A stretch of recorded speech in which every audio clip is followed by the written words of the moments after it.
Mitobaka ny fako rehefa avy vanim-potoam-pahavaratra toy izao, indrindra ny fiakaran'ny voankazo toy ny litchi, manga, voatabia, ampalibe sy ny maro hafa.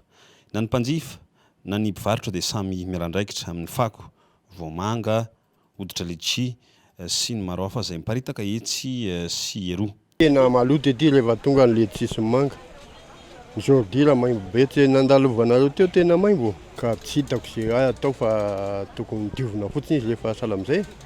Fa tonga le manga sy letchi dia mikezaka manadio ny olona. Tokony mitandrina izany manao amin'ny sachet dia hoentina mandeha dia any aujourd'hui raha voariana. Izay no tena marina. Maloto mihitsy aloha ety. Mba manadio mpivarotra rehefa ohatra.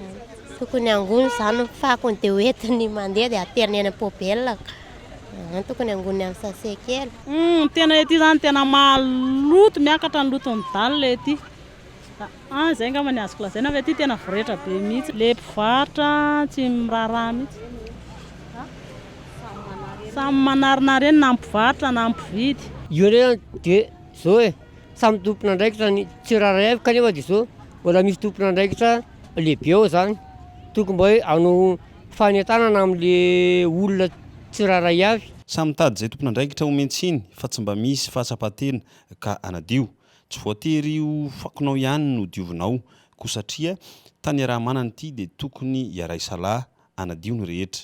Ny ministeran'ny tontolo sy fampandrosoana maritra dia manao antsoava hoe rehefa misy le voanina letchi na voanina manga dia angony izy ireny dia atero amin'ny ministera fa afaka mifanaraka isika na dia mividiny fotsiny ary satria isika zany hanao an'le fambolekazo faobe izay ho atsipitsika avy any amin'ny roplanina ka mila voankazo maro dia maro zany ary momba n'ireny ody manga, odina letchi sy ny rehetrarehetra ireny afaka azahoantsika, afaka anaovantsika biogaz ireny, afaka anaovantsika zezika ireny fa ny tena tsara dia manao lavaka dia ampidiro anatin'ireny daholo dia miaraka amin'le fermentation le organique zany, le produit organique zany dia manome zezika tena tsara dia tsara ahafahantsika mampiasa any amin'ny fambolena.